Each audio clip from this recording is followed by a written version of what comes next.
Ang mga pananaw at opinyon na ipinapahayag ng mga tagapagsalita at mga panauhin sa programang ito ay hindi sumasalamin sa polisiya o posisyon ng himpilang ito. Para sa pinakabago at makabuluhang impormasyon at kaalaman mula sa Ministry of Human Settlements and Development, narito na ang programang MHS Delivers. Hatid ng inyong mga tagapaglingkod na information officers na sina Salembay Abdullah at Juwayriya bin Emran Muhammad kasama si Hamsari Pala. MHS Delivers, sumasahing papawid upang maiparating sa inyo ang mga dapat ninyong malaman ukol sa mga serbisyong pabahay, regulasyon at hanap buhay para sa bawat pamilyang Bangsamoro.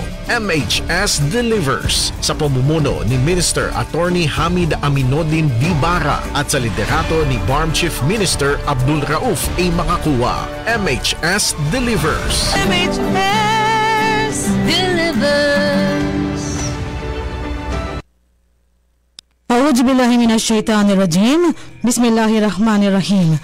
Subhanaka la ilma lana illa ma 'allamtana innaka antal alimul hakim. Glory be to you, Allah subhanahu wa ta'ala. We have no knowledge except what you have taught us. Verily, it is you, the all-knower, the all-wise. Assalamualaikum warahmatullahi wabarakatuh. Isa ho ang napakaganda, mapagpala at makatahanang umaga ho sa ating lahat.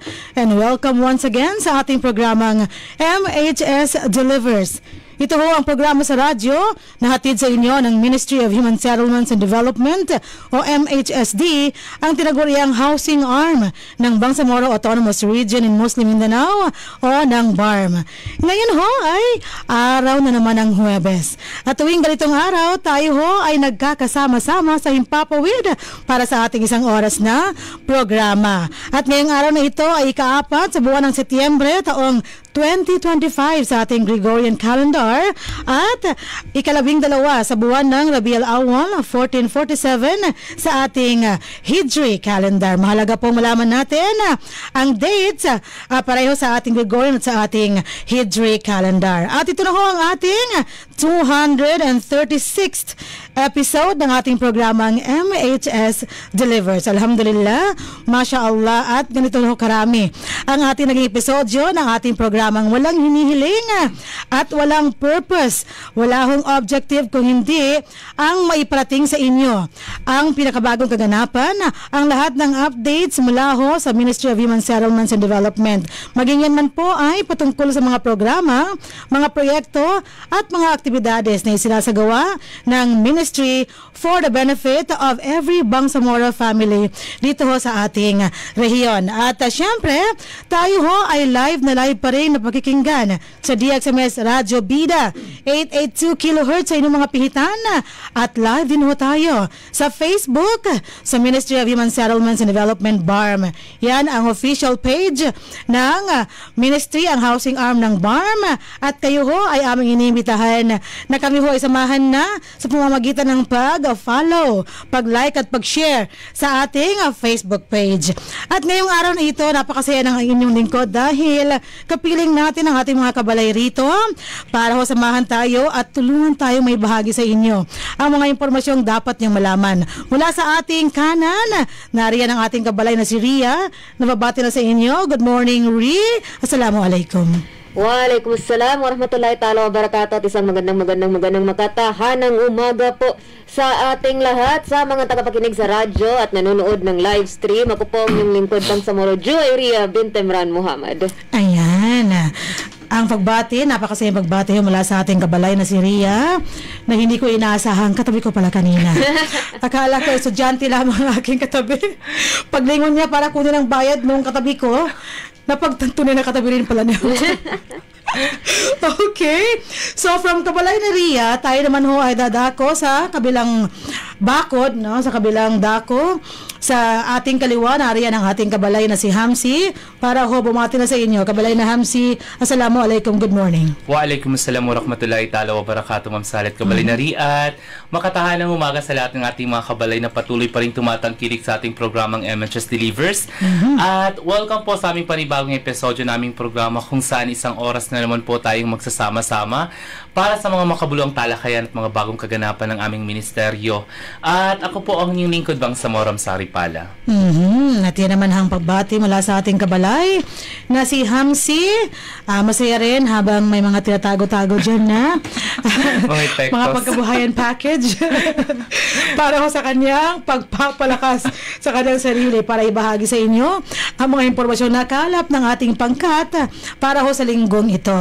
At syempre, kagaya nga ng sinabi ni kabalay na Hamsi, magtatagal ng 1 oras ang ating programa at hitik na hitik pa rin po sa ating mga balita, ang ating IPH mamaya, ang ating HSF, ang ating MHS Discusses, kung saan kabalay na Ria at kabalay na Hamsi makakasama natin ang Development Management Officer 5 ng MPOS. Nako, ang kanyang pangalan ibabahagi mamaya ni kabalay na Ria sa atin kapag kapiling na ho natin siya at siya ibabati sa atin mamaya sa ating programa, inshallah. Napakahalaga po ng ating topic ngayong araw na ito ng ating usapin at yan ay patungkol sa National Crime Prevention Week 2025. At yan ho ang magiging highlight ng ating MHS Discusses mamaya pagkaraan ng mga paunang segment ng ating programang MHS Delivers. At para sa ating balitaan, magbabalik tayo pagkaraan lamang ng ating napakahalagang paalala patungkol sa ating housing loan program. Ano nga ba ang siyam na requirements na dapat hong i-gather, ihanda at isumite ng ating mga applicants ng ating housing units. Narito ho, please take it away, kabalay na Almansor, kabalay na Tunohads at kabalay na Jasmine. Nais niyo bang magsimula ng bagong buhay sa bagong tahanan? Lumipat sa bagong struktura at bagong komunidad? Empleyado ba kayo ng kumpanya, opisina o may matatag na hanap buhay? Narito na ang Ministry of Human Settlements and Development sa pangunguna ni Minister Attorney Hamid Aminuddin Dibara at sa suporta ni Chief Minister Abdul Rauf Sami Gambar makakuha ang proyektong Economic Housing Loan. Katulad ng mga struktura sa Phase 1 at 3 sa may Barangay Kapiton, Dato Odin Sinsuat, kasama ang Phase 2 sa Barangay Samba, Dato Odin Sinsuat, layunin ng Ministry pagpatuloy ang mga proyekto sa Cotabato City, Special Geographic Areas, Maguindanao del Norte at Maguindanao del Sur, pati na rin sa island provinces ng Basilan, Sulu at Tawi-Tawi. Narito ang 9 na requirements na kailangan ipasa para mag-avail ng housing loan. Una, filled out housing loan application form. Pangalawa, certificate of employment and compensation. Notarize. Pangatlo, kung may asawa, kailangan magpasa ng marriage contract. Kung hiwalay sa asawa, kailangan magpasa ng separation papers. At kung galo naman, kailangan magpasa ng death certificate of spouse. Pang-apat, payroll o payslip. Pang-lima, proof of billing. Pang-anim, 2 piraso ng 1x1 ID picture. Pang-pito, photocopies ng 2 valid IDs with 3 specimen signature. Kung may asawa, parehong 2 kopya ng IDs na may 3 signatures bawat kopya. Pang-walo, authorization letter na nagpapahintulot sa Pag-ibig Fund na imbestigahan ang beneficiary. At ang huli, pang-siyam, membership status verification slip.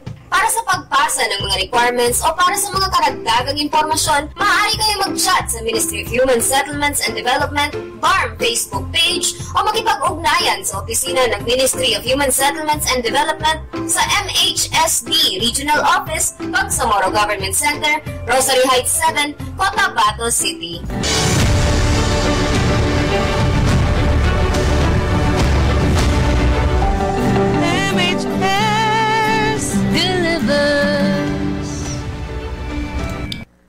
Yes, MHS Delivers. At yun ho ang ating siyam na requirements na inyo ho ang kukunin na kugagather at isusumite sa MHSD through the Housing and Human Settlements Division or HHSD para ho makapag-apply sa ating mga available housing units. Diyan ho sa Barangay Samba, Dato Odin Sinsuat under our affordable housing program. Tinatawag po yan na Salam Homes. At para ho sa inyong mga katanungan na baka meron kayong mga katanungan dyan, nais malaman, you can visit our office at the Bangsamoro Government Center, BGC. Yan po ay sa may Rosary Heights 7 along Governor Gutierrez Avenue. Katabi po kami ng COA BARM, okay? And you can also get in touch through our Facebook at ang ating Facebook account na MHSD BARM. At sa ating website, www.mhsd.bangsamoro.gov.ph. Yan ho ang ating website. In any way possible na makakapag-communicate kayo sa ating opisina, you can do so. At sa ngayon po, tayo ay dadako na sa ating balitaan ngayong September 4, 2025 and the 12th of Rabiul Awal 1447 at narito ho ang tampok sa ating mga balita.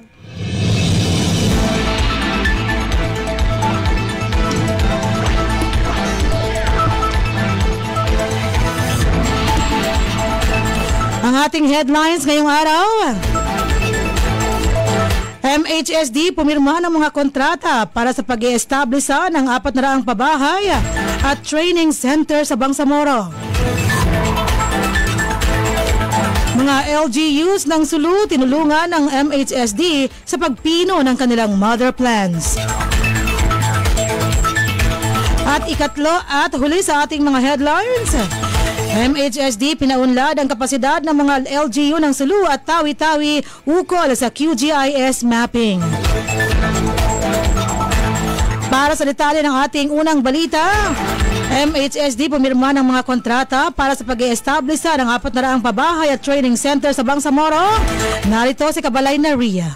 Isang araw matapos ang paglagda para sa pagtatayo ng 2 training center at covered court, 400 housing units at isang training center na naman ang itatayo sa iba't ibang lugar ng Bangsamoro matapos pumirma ng mga kontrata ang Ministry of Human Settlements and Development, ang housing arm ng BARM, kasamang mga construction firms na ginanap sa MHSD Regional Office Conference Room, Bangsamoro Government Center, Cotabato City noong 19 ng Agosto 2025. Sa pangunguna ni Minister Attorney Hamid Aminuddin D. Bara, 4 sa mga proyektong nilagdaan ay pinunduhan sa ilalim ng General Appropriations Act of the Bangsamoro o GAAB 2025, 3 sa ilalim ng Special Development Fund o SDF 2024 at 1 sa ilalim ng SDF 2022. Laging tandaan, trabaho ko, ibada ko. Ano man ang gawin natin sa mundong ito, ang kabayaran ay nasa kabilang buhay. Sa katunayan, kung tayo ay nagtatrabaho gabay ang moral governance, tayo ay nagtatrabaho ng may tiwala, paggalang at pananagutan, wika ni Minister Bara. Inaasahan umano niya na ang mga kontrata ay magiging bahagi pa rin ng jihad ng gobyerno ng Bangsamoro at binati ang nanalong bidder at umaasa na may gagawad ang mga proyektong itatayo sa lalong madaling panahon.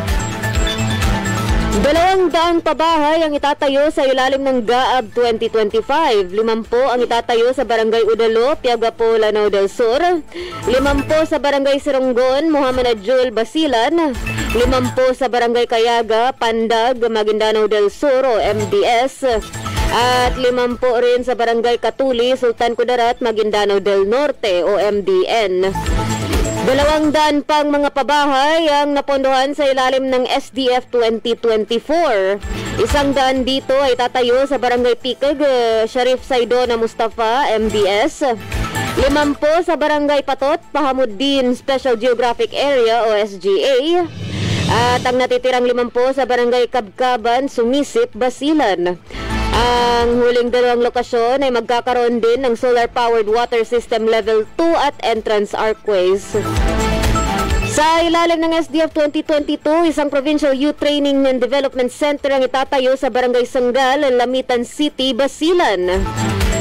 Ang MHSD ay binigyan ng kapangyarihan ng batas na pangunahan ang mga hakbangin sa pabahay sa BARM. Umabot na sa mahigit 2,000 ang bilang ng mga unit ng pabahay sa ilalim ng resettlement housing projects ng ministry. Karamihan sa mga ito ay naigawad na sa mga benepisyaryo sa buong BARM. Inaasahan namin na pagkatapos ng election ban, magkakagawad kami ng 300 hanggang 400 higit pang mga pabahay dahil sa mga masisipag na naglilingkod na mga empleyado ng MHSD. Kayo, ang mga kontratista, ay kasama na ngayon ng MHSD sa advokasya nitong mabigyan ng tahanan ang mga pamilyang Bangsamoro. Wika ni Bangsamoro Director General BDG Ismael W. Ibrahim sa pagtanggap niya sa mga kalahok sa aktibidad. Sa ngalan ni Project Manager Director Kadil A. Sulek, PME, inilarawan ni Abdul Naif T. Ibrahim, Planning Officer o PO2 ng SDF Project Management Office ang mga proyekto bilang konkretong simbolo ng pagkakaisa, pag-asa at pagbabago.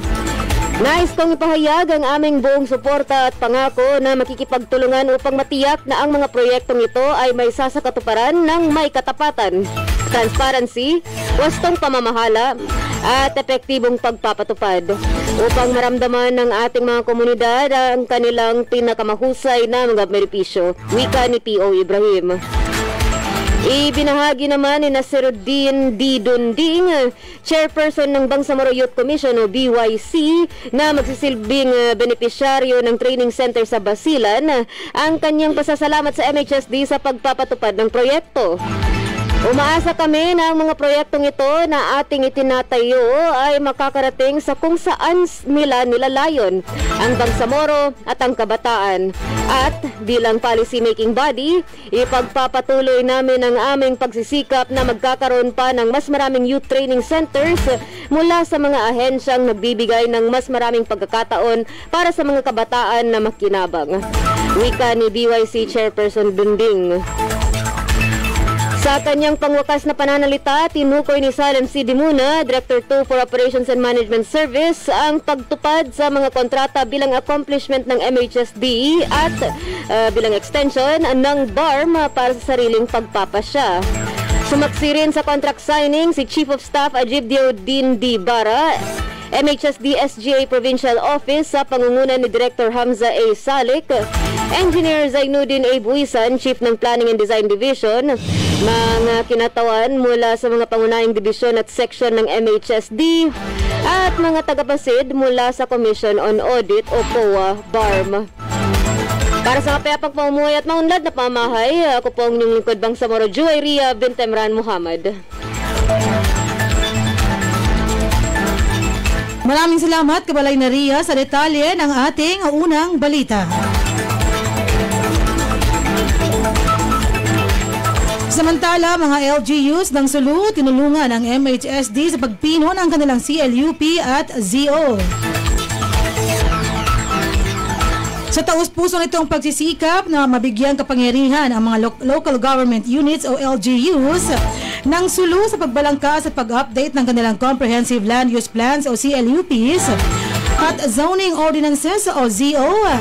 Masusing isinagawa ng Ministry of Human Settlements and Development, ang housing arm ng BARM, ang training workshop on the formulation or updating of CLUP or ZO Module 3 Cluster Approach na ginanap sa Blue Lotus Hotel, Davao City noong August 26-28, taong kasalukuyan.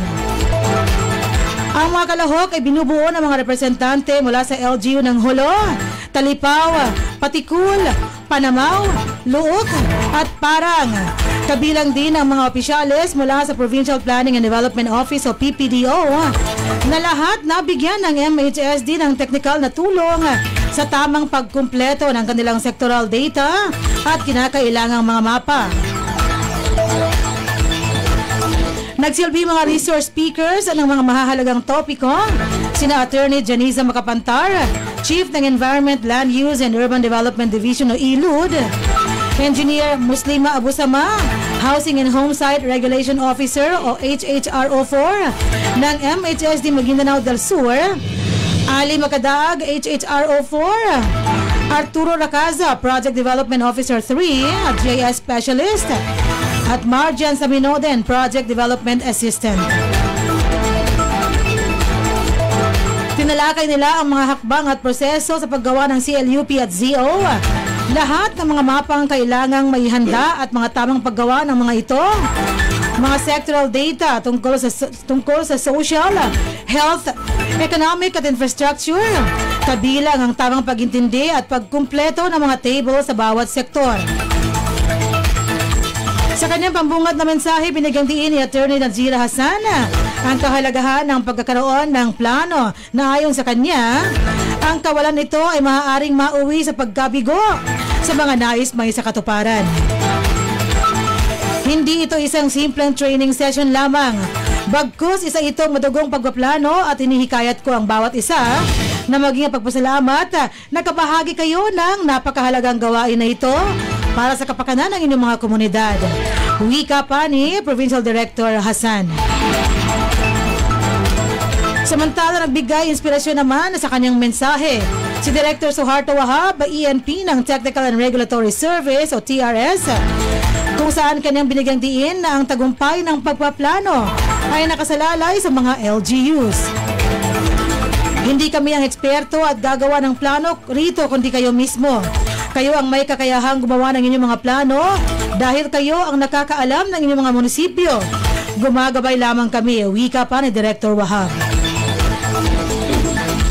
Nagkaroon pa ng masusing workshops na pinamahalaan ng MHSD at presentation at pagpipino ng mga outputs ng 6 na lokal na pamahalaan sa naturang aktibidad. Laking pasalamat naman ni Architect Fatima Noraini Osban, ENP, Project Evaluation Officer 3 ng PPDO Sulu sa walang kapagurang pagsisikap at suporta mula sa MHSD, at sa huli ay kanyang binigyang diin muli ang napakalaking importansya ng CLUP sa pagpapanatili ng kaunlaran sa mga bayan sa bawat probinsya katulad ng Sulu. Ang buong training workshop ay pinamahalaan ng MHSD Sulu at ng Environment, Land Use and Urban Development Division sa ilalim ng Technical and Regulatory Service, kaakibat ang MHSD Maguindanao del Sur. Para sa mapayapang pamamahay at maunlad na pamumuhay ng Bangsamoro, ang inyong lingkod sa Lembay Abdullah nag-uulat.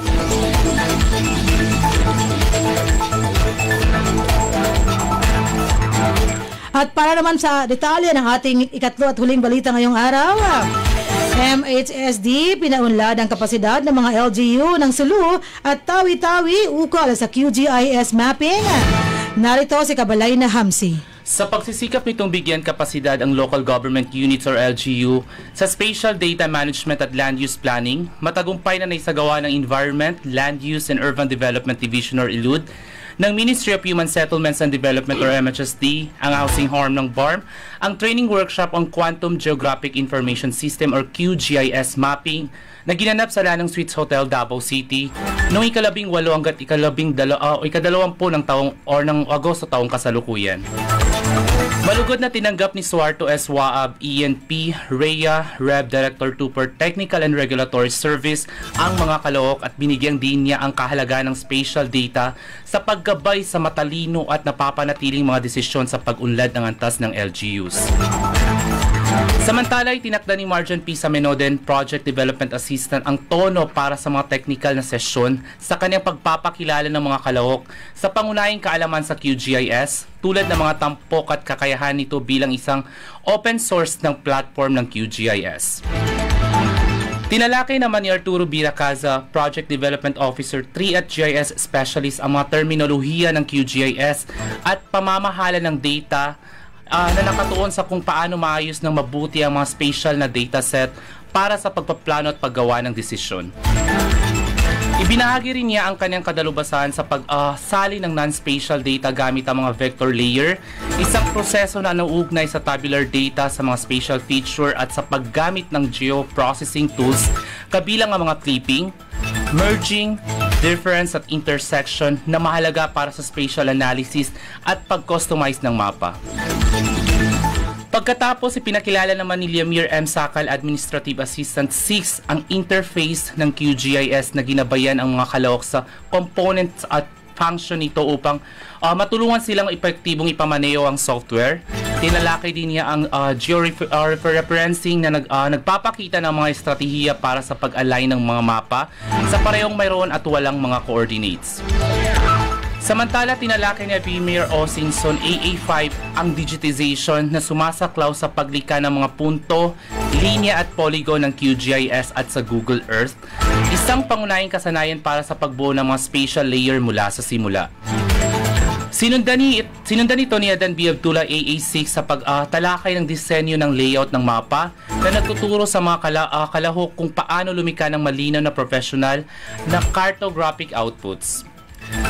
Ang mga kalahok mula sa LGU ay nakabuo at namahala ng geospatial data na mahalaga para sa kanilang Comprehensive Land Use Plan or CLUPs, zoning administration, disaster risk reduction at iba pang development planning initiatives.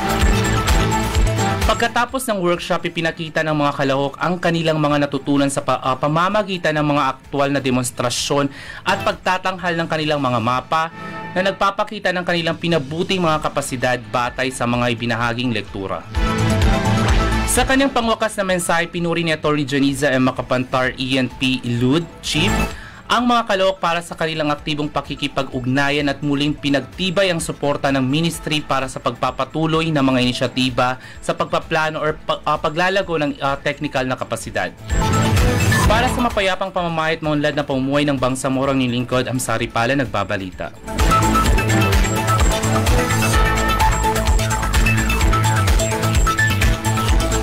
Maraming salamat, Kabalay na Hamsi, sa detalye ng ating ikatlo at huling balita ngayong araw.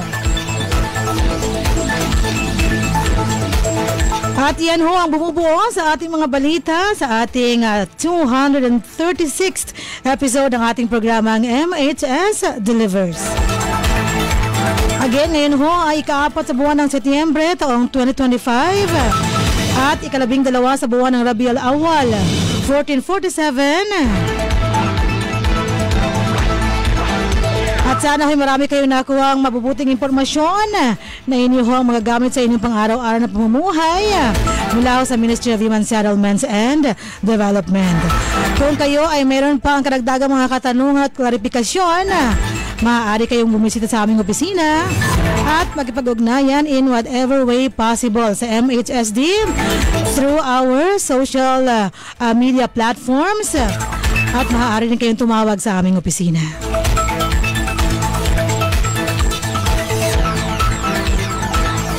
At nagbabalik ho ang ating programa pagkaraan lamang ng ating napakahalaga, maikli lamang na patalastas.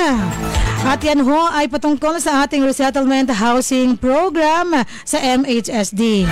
Kabalay na Almansor, please take it away.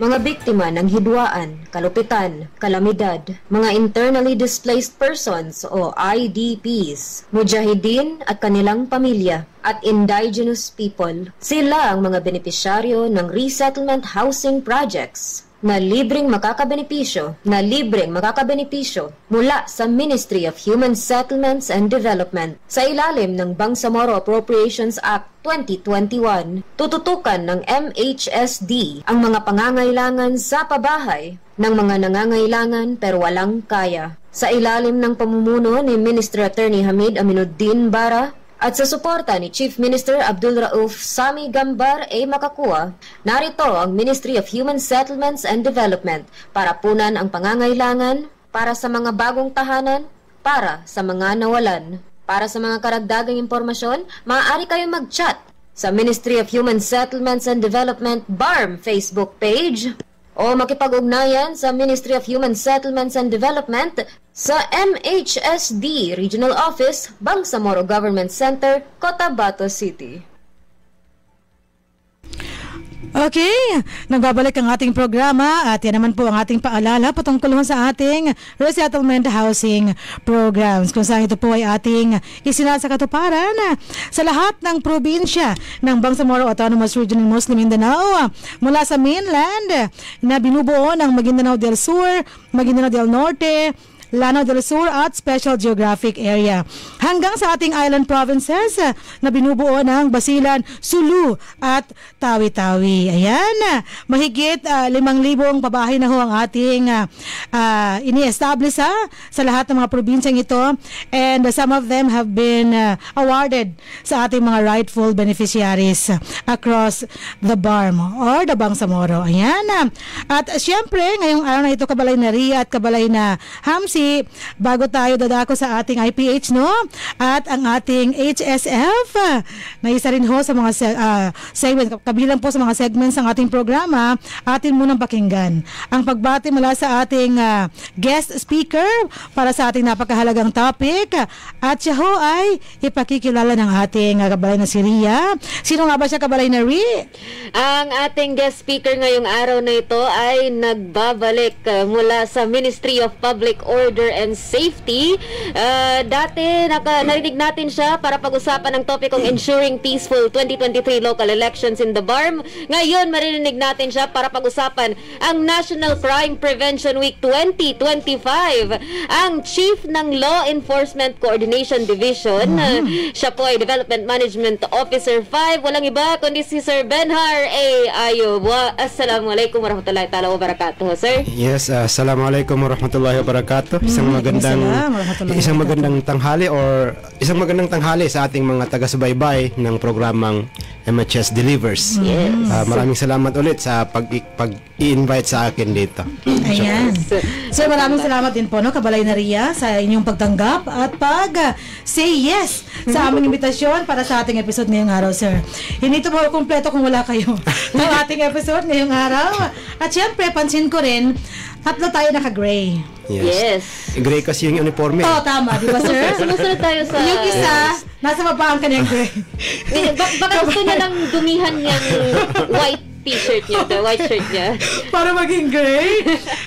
Para ho sa impormasyon ng ating mga tagapakinig at tagapanood ng ating programa, GBG, no? Ang ating kulay ng ating uniform kapag Tuesday, green. Tama ba, sir?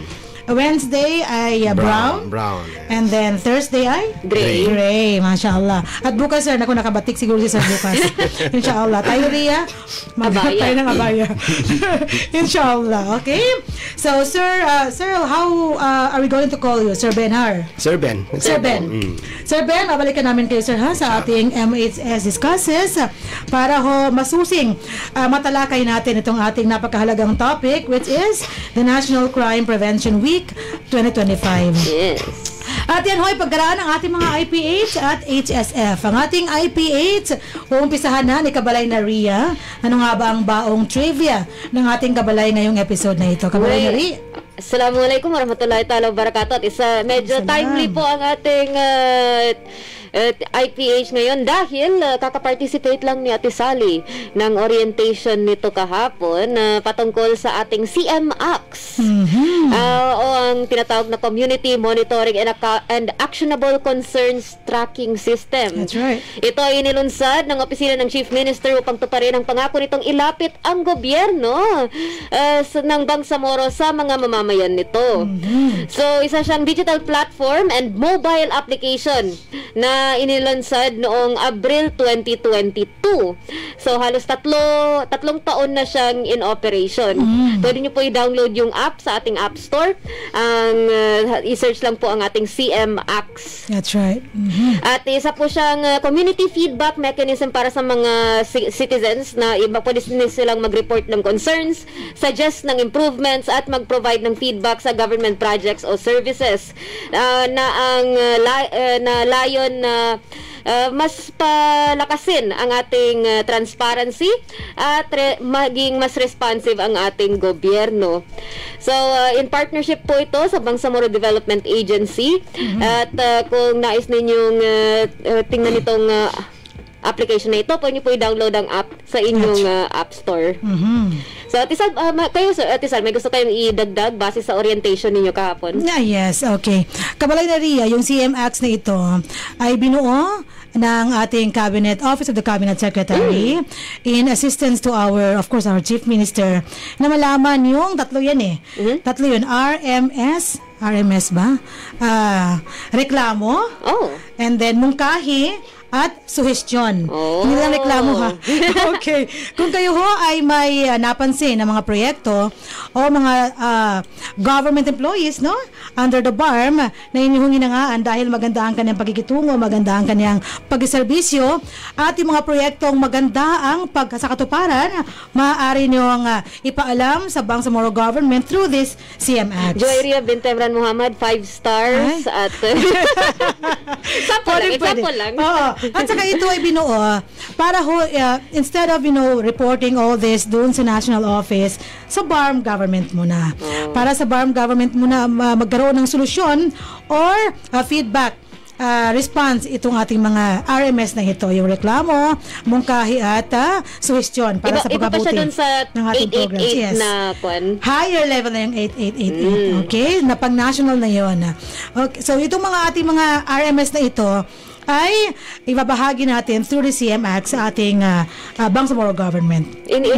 Kung nagtataka kayo kung medyo nadodoble yung mga applications, ang CMX direkta po siya sa Bangsamoro, so mas madali siya ibaba sa Bangsamoro. Kapag nag-888 kayo, ang proseso niya naman is sa national, ibababa niya sa Bangsamoro, and then ibababa niya naman sa taong doon sa mga concern agencies. Yes, tapon talaga.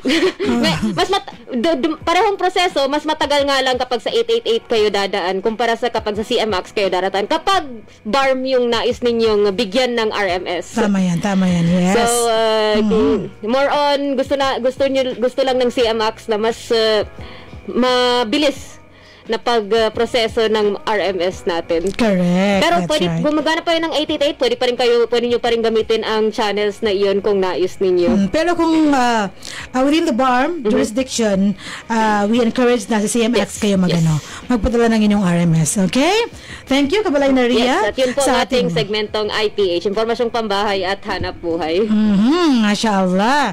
Sabi ni attorney, ikaw nahin ko na muna. Pwede reklamo ang late palagi. Pwede.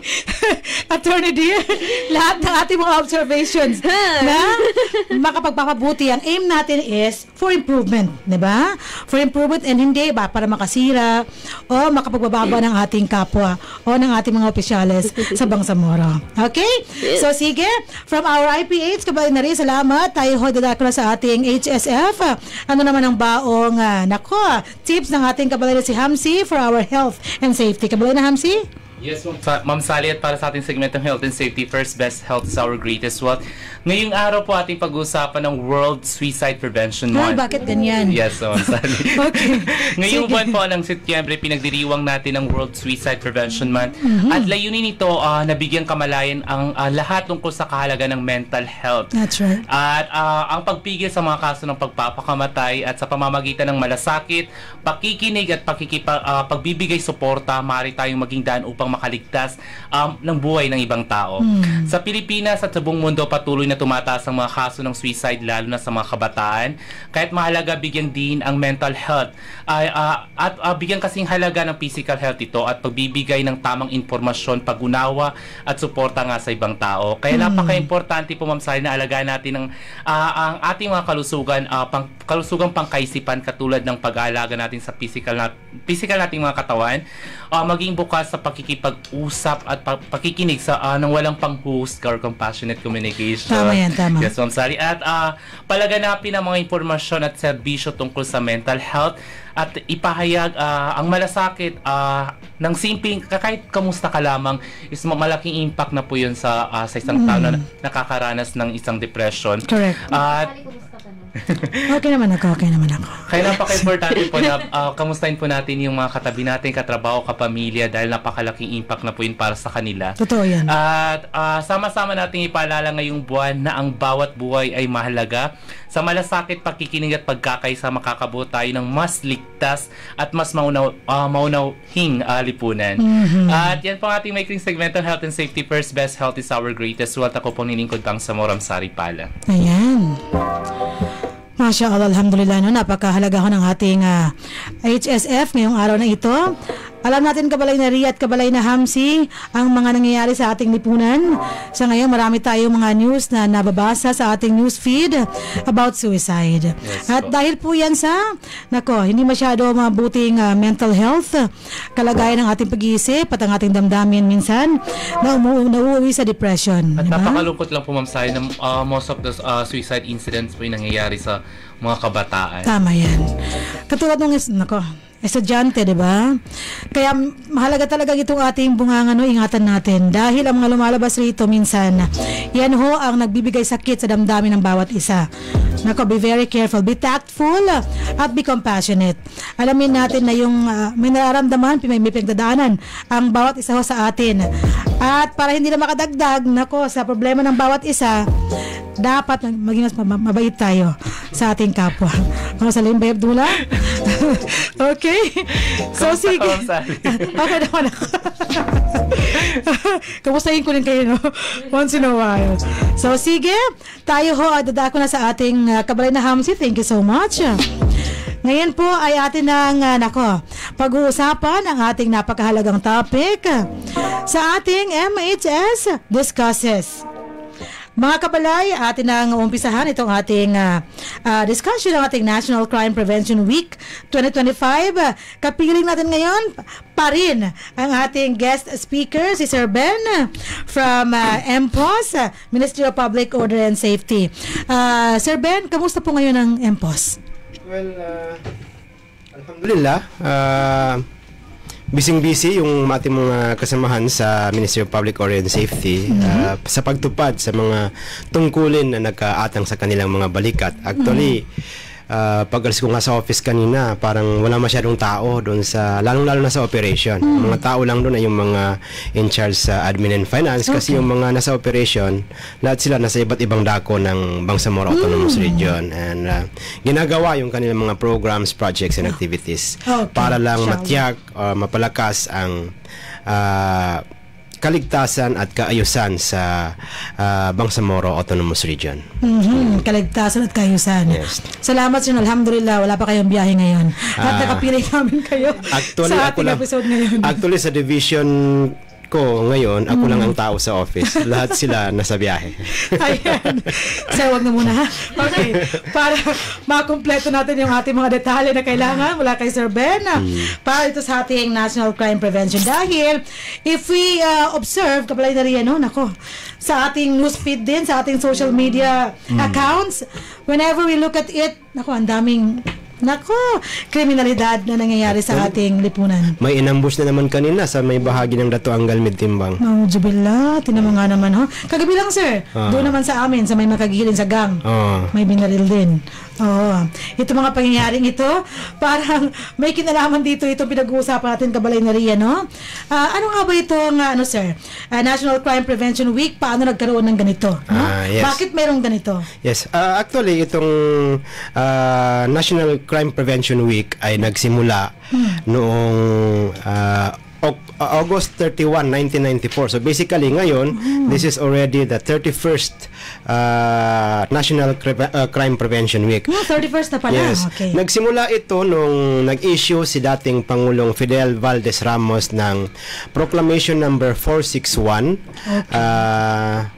na nagtatakda sa unang linggo ng September bawat taon bilang National Crime Prevention Week. And sinusugan naman ito just recently, kung hindi ako nagkakamali, May 2. Noong May 2, 2023, nag-utos nagpalabas ng Memorandum Circular number 19 si President PBBM na nag-uutos sa lahat ng ahensya ng gobyerno na suportahan ang National Police Commission sa paggunita nitong National Crime Prevention Week. Okay. Ang layunin nito actually ay upang mapalakas sa consciousness ng bawat isa ang kahalagahan ng pagtutulungan at pagkakaisa ng lahat ng stakeholders para mapanatili ang isang mapayapa at matiwasay na pamayanan sa pamamagitan ng prevention ng lahat ng mga kriminalidad. Yes. Actually kasi ito yung importante. Hindi tayo dapat nakatuon lang sa pagresponde doon Totoo sa yan. mga criminalities. Totoo yan, sir. Dapat bawat isa sa atin ay makilahok para ma-prevent, para hindi na mangyari kung ano pa man yung mga kriminalidad na usually nangyayari sa atin, Tama sa ating kapaligiran ngayon. Sabi nga natin matagal na kung ang pag-uusapan ay public order and safety, it is everybody's responsibility. Tama yan. Ako nag-uugat yan sa bawat pamilya, Yes. bawat tao. Itong pag-iwas sa mga kriminalidad na no. And sir, sabi nga ni Ria kanina, Prevention is better than cure. Prevention is better than cure, yes. Tama yan. And sir, ang lead implementer pala nitong ano na ito is National Police, no? National Police Commission. and Dito sa atin, sa National Police Commission BARM, pinangungunahan ng ating magiting na Regional Director, Attorney Fahad Candao. Okay. Sige, mashallah. Nalalaman natin ang mga detalyeng ito. So sir, in this implementation of national crime or observation ng National Crime Prevention Week, ano naman ang nakaatang sa MPOS? Sa ngayon, sabi ko nga kanina, pag alis ko sa office, wala masyadong tao. Busy-busy yung mga kasamahan natin sa pagsasagawa ng mga activities na may kinalaman actually dito sa National Crime So Prevention ito pala Week. pinagkakabisihan sa ngayon, Yes. okay? Actually sa ngayon yung isa sa team ko ay nasa Special Geographic Area sila ngayon. Katuwang ang PNP at saka ang Armed Forces of the Philippines Okay. para sa pagsasagawa ng candidates forum. Candidates forum. Kasi siyempre may magkakaroon tayo ng election inshallah sa October 13, Nako. 2025. So pag-usapan noon kung paano mapanatiling payapa at matiwasay yung pagsasagawa ng upcoming na election. First Parliamentary regional election, yes. parliamentary election. That's right, sir. Napakahalaga po nitong ginawa niyong aktibidades. Dahil alam natin na marami rin sa mga pinag-uugatan nitong kriminalidad na ito ay Yes. election So, related. maalala ko nga yung last na nandito ako, yung pinag-usapan natin yung barangay Election and safety. SK election. okay. And alam naman natin kung ano yung nangyari last Totoo yan, sir. 2023. Talagang masalimuot Masalimuot. ang nangyari noon. At yan ang talagang binibigyang diin ng MPOS, kaakibat ang National Police at ang ating Armed Forces na talagang dapat maiwasan natin. Yes. Yes. So hindi yung mangyayari ito kung hindi rin talaga mag-uugat sa mga taong gumagawa Yes. nito mga ganito mga gawain, no? At malaking tulong po yung ginagawa ng MPOS sa ngayon. Kaya pala lahat karamihan sa kanilang mga empleyado ay nakabiyahe ngayon Yes. para sa kanilang mga aktibidades. Reach out program, no? Doon sa ating mga kababayan sa lahat ng probinsya ng Bangsamoro. And sir, sa ngayon specifically, under the MPOS, ano yung mga programang ginagawa natin for this National Crime Prevention Month? Marami actually. Dun sa isang division namin, pinapalakas natin yung tatatag ng tinatawag natin na early warning and early response, community-based early warning and early response. Na actually itong community-based early warning, early response na ito ay talagang explicitly na ipinag-utos sa atin ng Bangsamoro Administrative Code na dapat lahat ng community meron tayong early warning, early response. Ang layunin nito actually ay para mapalakas yung capacity ng mga communities na hindi lang mag-response doon sa mga early warning signs, pero mas importante ay ma-prevent yung anumang mga gawain or mga situation na maaaring pagmulan ng pagputok ng mga kaguluhan sa community level. Yung ating isang division naman ay busy rin sa pagsasagawa ng mga mediation processes sa mga hindi nagkakasundo ng mga Bangsamoro. And sabi ko nga yung isang division naman ay pinapalakas naman natin yung ugnayan ng Ministry of Public Order and Safety and the regional government itself ng BARM together with the law enforcement agencies. And yung iba naman ay busy rin sa pagsasagawa ng mga peace building activities. Okay. Aside from the candidates forum, no? Yes. Yung sinabi nung sa SGA ngayon na ginaganap. Yes. Sir, ano ho ang karaniwang halimbawa nitong early warning or early response? Halimbawa, may mga sa isang community na alam natin na itong isang community na ito ay conflict-affected area. Yung mga tao doon, kinakapacitate natin sila para magkaroon sila ng knowledge and skills na ma-detect mapansin yung mga hindi pangkaraniwang mga pangyayari na maaaring mga signals na pala na sa isang community ay pupwedeng kahit anong oras ay pumutok yung kaguluhan. And bukod doon, pinapalakasin natin yung capacity nila na makipag-ugnayan sa PNP, sa AFP at saka sa atin sa Ministry of Public Order and Safety para sama-sama natin kaagad ma-aksyonan yung mga early warning signs na tinatawag. Yun pala yun. So in a capacity building activity through capacity building, itong mga early warning and early response na ito. Nako, kagaya nga ng sinabi natin kanina, mahalaga pa rin na before mangyari yung mga bagay na iniiwasan natin, malaman natin may iwasan natin. Ito ang importansya ng ginagawa nila, no? Napakaganda, sir, itong mga ginagawa ninyo and yung mediation process. So ito ba, halimbawa nito yung mga RIDO, mga ganun? Yes, actually, yan talaga yung tinutumbok yung RIDO. RIDO ng ating mga kabangsamoro na hindi nagkakasundo-sundo. Okay lang naman na hindi magkasundo, wag lang mag-away. Totoo yan. Okay lang hindi magkasundo, wag lang may violence. Yes, diba, sir? Nako, kasi in the first place, magkakamag-anak to, sir. Magkakamag-anak, magkakapatid, magpipinsan. Totoo, dapat sila nagtutulungan. Yes. Para maging mas malakas yung kanilang pamilya. Yes. Hindi yung patuloy na nababawasan, sir, no? Yes. Yung kanilang, ako, sir, no? Kapag narinig ko to, parang hindi ako makapaniwala. Kasi ang buhay sa mundo, short lang, sir, no? Ang buhay sa kabilang buhay, ang infinite, no? Walang forever. Forever. Yun, nandun ang forever. Yeah, ano lang forever? Wala sa buhay natin dito. Wala rito. So, bilang paghahanda roon, ako, magpakabuti na ho tayo. Yes. Gawin ang mga tamang bagay. Siguro, sir, kabilang yan sa mga nyo, binibigay niyo mga tawag dito, talumpati talaga, no? Doon sa inyong mga ginagawang mediation. Yes. At saka yung early warning capacity building, sir, no? Okay. So, sa ngayon, sir, sa pagsasagawa ng inyong mga aktibidades, para ho sa ating National Crime Prevention Week, may mga challenges ba kayong na-encounter sa mga ganito mga aktibidades? So far, sa ngayon, wala pa naman tayong mga major challenges na encounter kasi actually, isa sa layunin ng Ministry of Public Order and Safety ay yung tinatawag na unification and reconciliation of all the peoples in the region. Doon tayo nag-i-stick actually. And since layunin natin yon, ang ginagawa natin ng mga pamamaraan ay naayon doon sa kung ano yung ating layunin. We are inclusive, wala tayong pinipili. Totoo yan. And ang ating approaches ay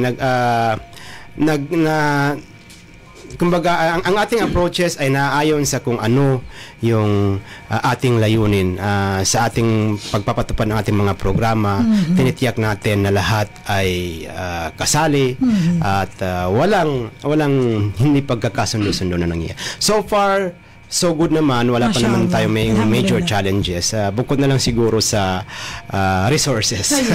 Lahat naman tayo problema natin yan. Totoo yan. Mapa-manpower at saka yes. budget natin. Pareho tayo ng mga dinadanas, no? So, ngayon. Pero, nakakaraos naman tayo, sir. Nakakaraos naman, alhamdulillah. Totoo yan. Multitasking at paggamit ang mabuti ng ating mga available resources. Sir, wala ba nangyari naman na kayo ang pinagbalingan? Ito mga tao, wala pa naman nangyaring ganun. So far, alhamdulillah, kahit ako, supposedly, yung trabaho ko ay nakatutok sa pag-strengthen ng coordination with the law enforcement agencies. Pero, sa ngayon, ginagawa ko na rin yung functions ng ibang division. Nagme-mediation na rin ako, kung ano-ano pa. With duty calls. So far, alhamdulillah, wala pa naman. MashaAllah. Yan ang nais nating malaman, sir, no? Kagaya nga nating sinasabi, doon sa isang segment natin, safety first. Always safety first. Okay. Dahil paano ka makakatulong kung ikaw na yung nasakripisyo mo. And, sir, aside from this National Crime Prevention Week, no? Observation, ano pa yung mga regular programs ng Ministry of Public Works and Safety? Public Works? Public Order. Works? Baka pagalitan ko. Mag-ministry yan, Okay.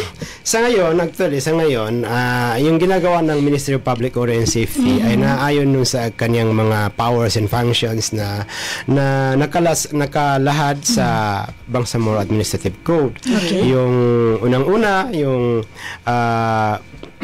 monitoring and evaluation of the prevailing peace and security situation sa buong region, and pag-submit ng report thereof to the Office of the Chief Minister. Ginagawa natin yan actually. Isa rin yan sa ating pinagkakabisihan. Pangalawa, yung pag-establish and pag-strengthen natin ng coordination with law enforcement agencies and other agencies na nagpapatupad or in charge sa public order and safety sa buong region. Yes. May mga nakapila tayong mga programa, inshallah. And yung peace building and reconciliation natin, yung pagsasagawa natin ng mga suporta sa mga vulnerable individuals, vulnerable institutions, kasama na yung ating pagbibigyan ng suporta sa ating mga former local insurgents. And of course, yung pagsasagawa natin ng mga programa para kung hindi man tuluyang mabura sa kaisipan ng Bangsamoro, ay kahit papaano ay mabawas-bawasan yung mga rido na kalat na kalat sa ating Bangsamoro region. Sana maresolba na lahat ito at wala nang umusbong pa na hindi pagkakasundo-sundo. At marami pang iba, Magdalene. Marami pa tayong pinagkakabisihan sa ngayon in line sa ating powers and functions. MashaAllah. And sir, we would like to let you know that we are always here to support you. Alhamdulillah. Doon po sa inyong mga advokasya at inyong mga program implementation. No? Yes, shukran. Kung hanggang kaya namin, no? Kasi we are all under the Bangsamoro government. Yes, no? I think magkapareho ang MPOS pati MHSD sa pagiging preventive ministries para sa mga ganyang bagay. Kasi by the end of the day, naggumagawa tayo ng mga bahay.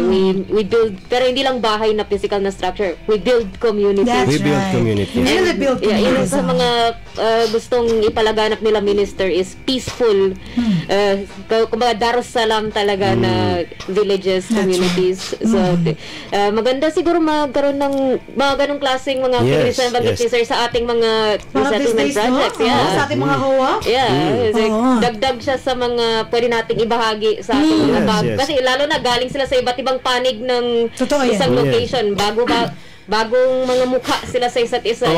Tapos mapapabilang sa isang community. Magkakaiba ng mga magkakaiba ng culture, pareho. Pero preferences, mga alam mo, nasa buhay nila.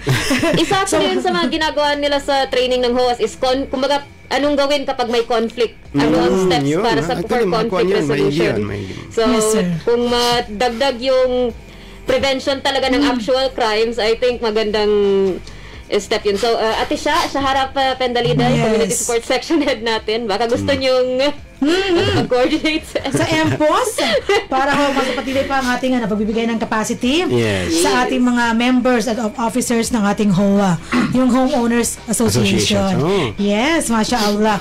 Nako, ang ganda ng ating diskusyon dahil marami ho tayo nakukuha mga dapat nating maisagawa at syempre yung linkage ng MHSD at MPOS sa mga susunod na araw, inshallah. And sir, ngayon ho, I would like to hear from you. Ano yung inyong mensahe para ho sa ating Bangsamoro constituents para ho mas maging matagumpay ang pagpapalaganap ng kapayapaan sa ating lugar, and of course para sir maging mas epektibo yung pagsasagawa ninyo ng inyong mga aktibidades programa sa MPOS. Maraming salamat. Actually, ang dami kong gustong sabihin. Pero considering na yung mga nangyayari sa atin ngayon, sa BARM, sa ating kapaligiran, siguro konti lang ang aking sasabihin. Sa Malaysia, meron silang kasabihan. Ito ay nais ko sanang bigyang pansin ng lahat natin ng mga Bangsamoro, saan mang dako.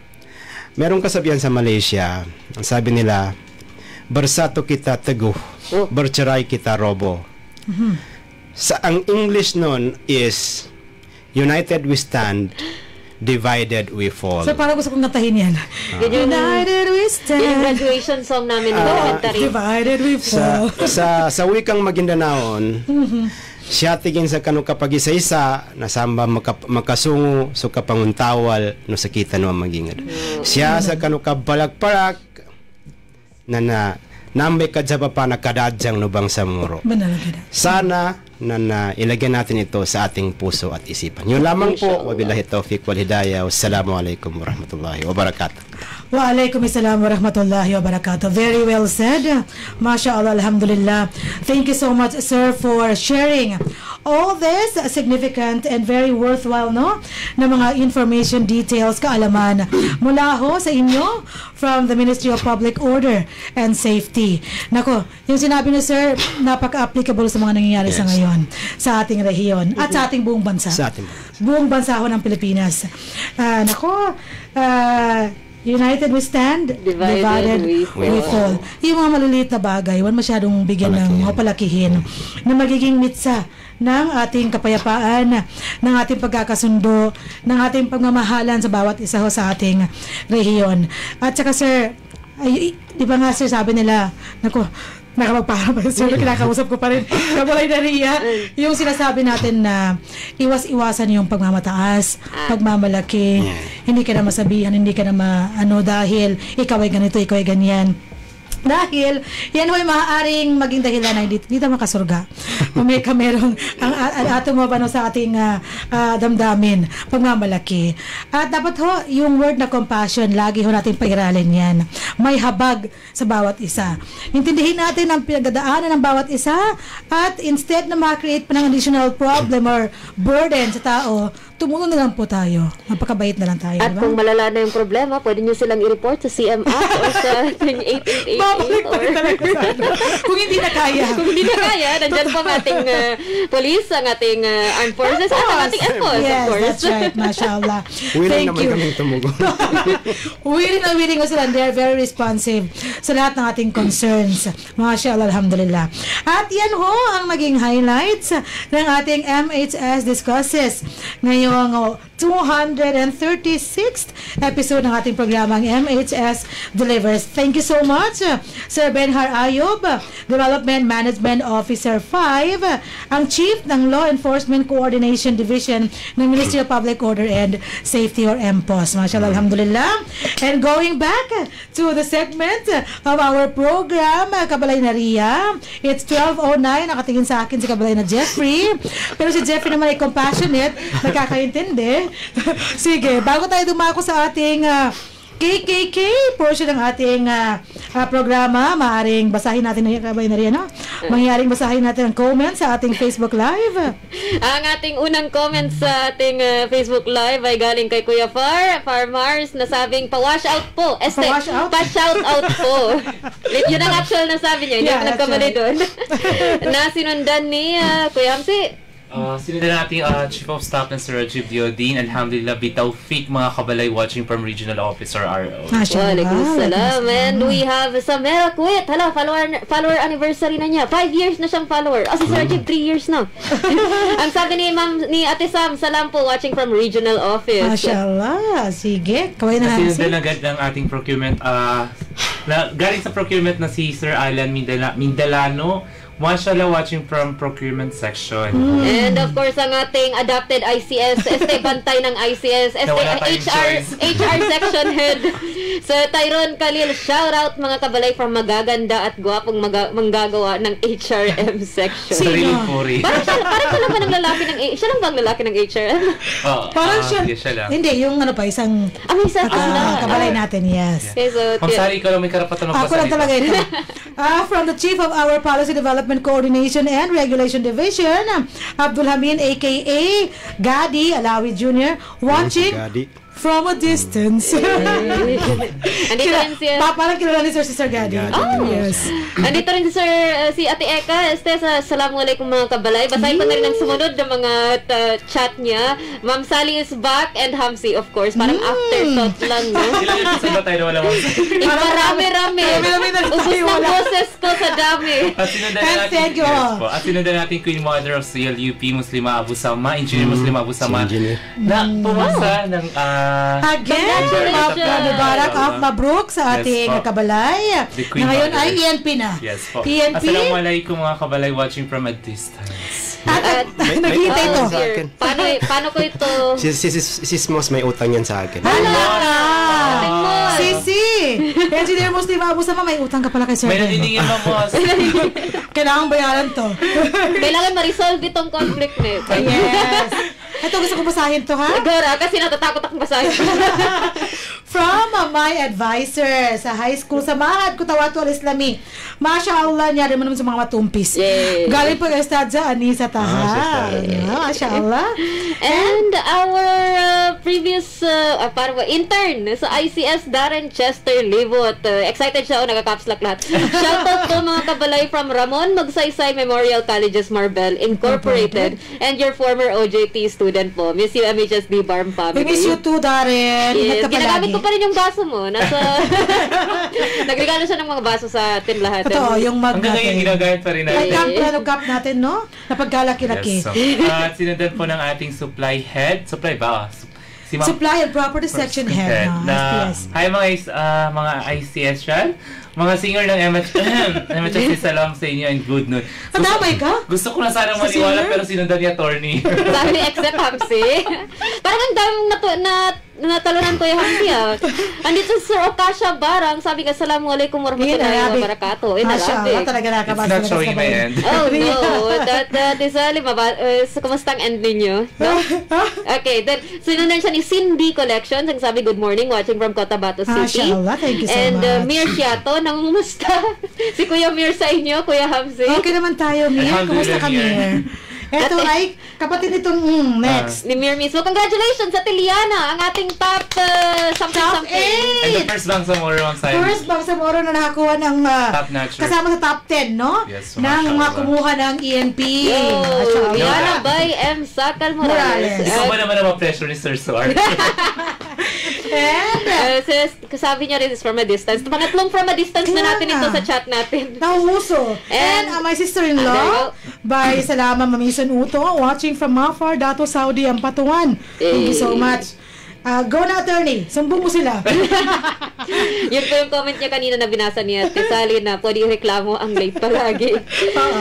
Di po ako nagsabi-sabi ni Kabalay na Amix. I totally agree po. Unique daw po voice niya. Sino yung unique ang voice? Si Hamsi? Tama nga naman. And yun po ang ating comment section sa ating Facebook Live ngayong episode na ito. So, with Ate Sally's approval. Yes, Kabalay na Ria, please give us the magic three questions under our KKK. Narito na po tayo sa segmentong KKK kung saan ang inyong kasagutan sa aming katanungan ukol sa kaalaman ng ating programang posibleng magpapapanalo sa inyo ng 100 peso load. Ipadala lamang ang tamang sagot sa numerong 0955-799-4778. Muli ang numerong 0955-799-4778. That's right. And without further ado, ang ating unang tanong ay... Kailan inoobserbahan ang National Crime Prevention Week? So itong isang hindi siya specific na date. Week na eh. Week na eh. So kailan siya inoobserbahan? Sige. Simula Thursday hanggang Wednesday ng Oktubre. Ikalawang tanong, magbigay ng isang aktibidad na ginagampanan, inoobserbahan, ginagawa ng MPOS ngayon para sa National Crime Prevention Week. Napakaraming sinabi si Sir Ben Yes. kanina sa ating diskusyon. Doon sa binanggit ko kanina, National Crime Prevention Week, hindi ko tanggapin kapag buwan ang ibigay ninyo sa akin. That's right. Okay. And ang last question, nagbigay po ng Malaysian idiom, Malaysian saying si Sir Ben sa kanyang sa kanyang closing message. Ibigay ang either English or Maguindanao version niya. Nako, mahaba-haba yung Good luck sa Maguindanao. Maguindanao, pero i-promote ko yung English, mas madali. Ipabasa pa lang kay Ate Sally bawat isa. Na-miss ko tuloy ang Malaysia, no? Mashallah. Parang hindi ka kagaling lang doon. Ayan, sige Kabay na Ria, once more. Yes, okay, so first question, kailan inoobserbahan ang National Crime Prevention Week? Ang ating second question, magbigay ng isang activity ng MPOS na ginagawa ngayon para sa National Crime Prevention Week. And third question, sa Malaysian saying na ibinigay ni Sir Ben sa kanyang closing message, ibigay ang either English or Maguindanao version nun. Okay, there you go. Kabay na Ria, thank you so much sa ating Magic 3 questions under our KKK. Text na po kayo sa number na 0955-799-4778. Ayan, hinihintay na Kabalay na Ria ang inyong mga text para sa ating 5 winners ng ating KKK portion ng MHS. Tulungan ko itong mga nag-text. Hindi September ang tamang sagot. Sige, nako, bilisan nyo na. At yan po ang huling bahagi ng ating programang MHS Delivers. Ngayong araw na ito para sa ating 236th episode. Masya Allah, alhamdulillah. At tayo ho ay magpapaalam sa ating episode ngayong araw na ito sa lahat ng ating mga tagapakinig at tagapanood, tagasubaybay ng ating programang MHS Delivers. Sa ngalan ho ng ating napakabait at napakasupportive ng mga leaders sa MHSD, ang ating Minister Attorney Hamid Aminuddin Bara, ang ating Deputy Minister Aldin Asiri, at ang ating Bangsamoro Director General Esmail Ibrahim, at sa ngalan nina ako po ang inyong lingkod Bangsamoro Joy Ria Bintamran Muhammad, at ako po ang inyong lingkod Bangsamoro Sari Pala, at sa ating mga kasamahan sa ICS, Sir Dapinos A. Daud, Sir Almansur S. Ugaw, Ma'am Jasmine A. Langi, Sir Anwar D. Karim or Rakim Jr. at sa ating kasamahan sa technical side ng DXMS, Sir Archie. Maraming salamat po sa pagsama sa amin sa episode na ito. Sino si Archie? Sir Jeffrey. Baka nakalimutan ko na yun. Karim na nga si Kuya Anwar, Archie pa si Sir Jeffrey. Okay. Maraming salamat Kabalay na Ria at Kabalay na Hamsi. At syempre, maraming salamat sa ating guest speaker ngayon, again, to Sir Benhar Ayob. At ito ho ang inyong lingkod, Salembay Abdullah, na palagi pa rin nagpapaalala sa atin na isagawa ang ating bawat gawain sa araw-araw ng may kasiyahan at pagmamahal. At syempre, gabay ang ating mga hashtag na #trabaho ko, ibada ko, #work with excellence and perfection, #our home, our dream, and #building community, building ummah. Wabillahi taufiq wal hidayah. With Allah comes all success and guidance. Kami ho'y nagpapaalam na at palagi pa rin bumabati sa inyo ng Assalamualaikum warahmatullahi wabarakatuh.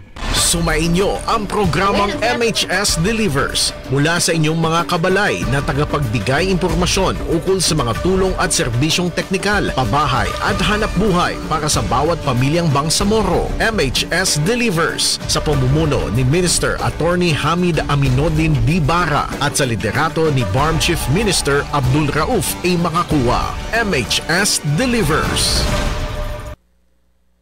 Ang mga pananaw at opinyon na ipinapahayag